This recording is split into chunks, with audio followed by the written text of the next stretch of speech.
This is my personal budget and bills tracker application. The purpose of this program is to allow a user to manage monthly income, track bills, mark them as paid or unpaid, and save or load their data using JSON. This application demonstrates multi-form navigation, event-driven programming, decision logic, loops, arrays, file handling, and exception handling. Let's walk through the user interface. So you're going to put your monthly income up here at the top. Say we make $5,000 a month. Here is the data grid view that displays all bills. On the right side are buttons to add, edit, remove, toggle paid, save, and load. So you'll notice that the buttons are disabled until we add a bill. I'll go ahead and add a bill. And our second form pops up on our other screen. Oops. Let's go ahead and add our gas bill.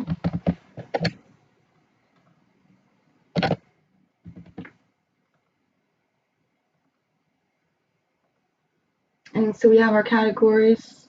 First, you're going to add the bill name, the amount, the due date,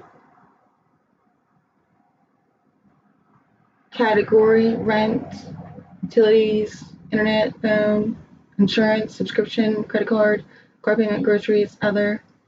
This will go under utilities. You can click paid or unpaid. And then you're going to click save. And it's going to load right here.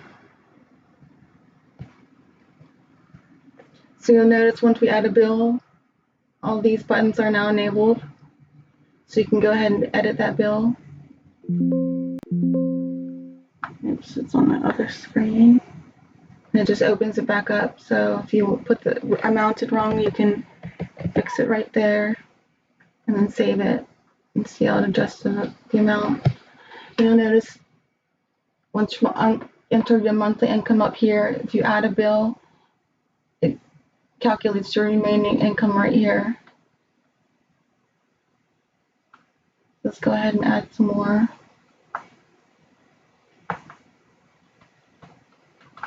Phone bill.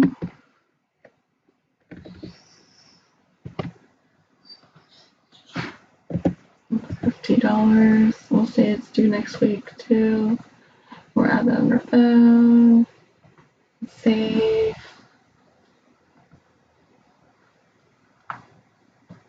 This keeps popping up on my other screen. Bill name, electric.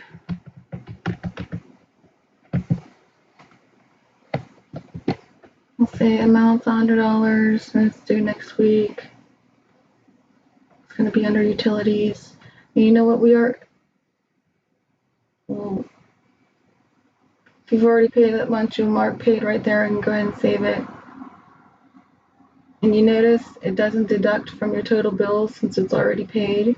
So if we go to toggle this, it'll change the amount back up to $300 because now you're going to add your electric bill back on. So since we already paid it, we'll toggle it paid. And now we're back to remaining $4,800 and our total bills are $200. And it says electric is now paid and it hasn't been saved. So let's go ahead and save everything. And it saves successfully. And this is where it saves to our JSON file. And I'll show you where that is. We'll pull up our files.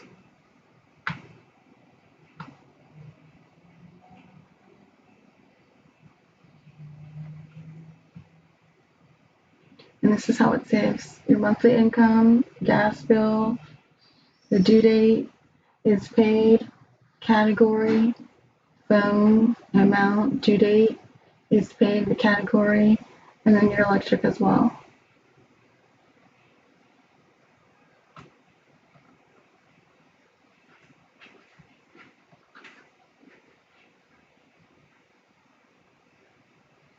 Now, since we already saved this, if we remove all of our bills and load it up again, since it's saved in that JSON file, it'll all be right there once you hit load.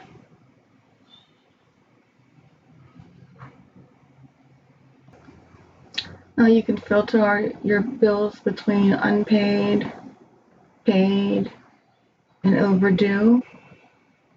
And there's no overdue, so let's go ahead and add a bill that's overdue.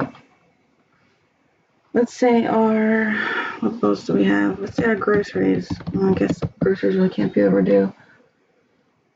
But we'll say that's $150. And it was due on the 25th.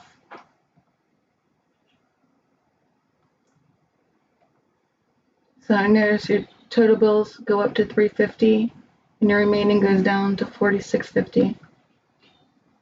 Well, let's go ahead and pay that off. So now our remaining goes back up to $4,800 and our total bills go to $200.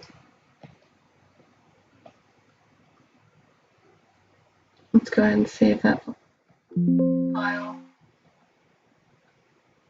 And we'll do our code review. Our from dashboard.cs is our main form, which controls the overall application logic. We'll do a code review.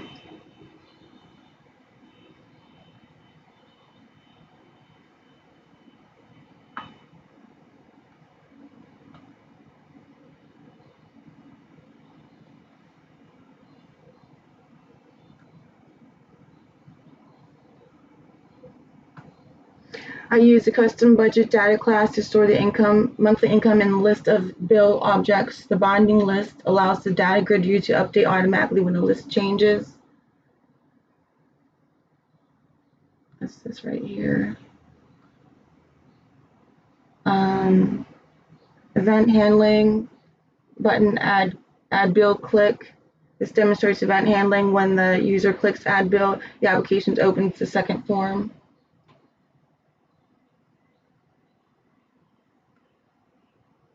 Decision logic.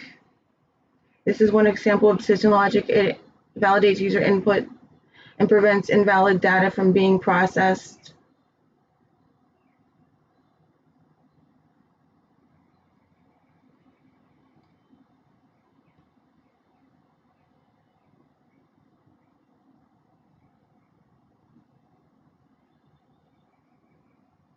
You see, I have my different functions labeled and events.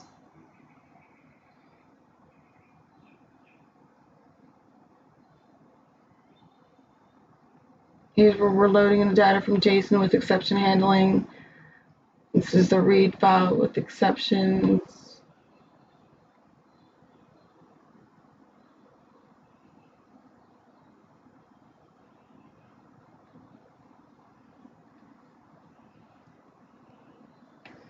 This loop calculates the total unpaid bills and updates the remaining balance. That checks the loop requirement right here.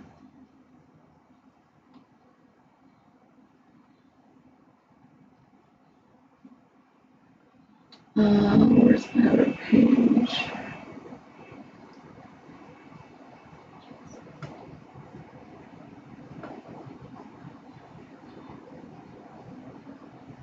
This class handles reading and writing the data to JSON file. This allows the user data to persist even after the application closes.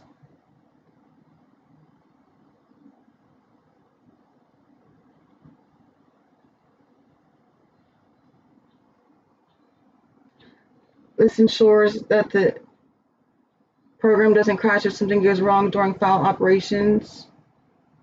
It checks exception requirement.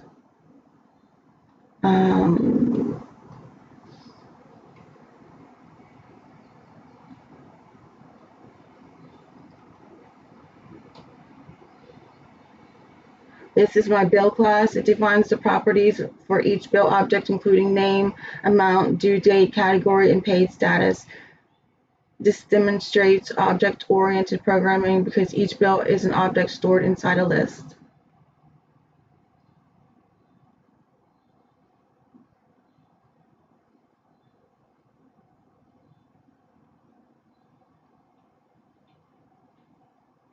This project helped me understand how to structure a real application using multi-forms, event-driven programming, object-oriented design, and persistent file storage.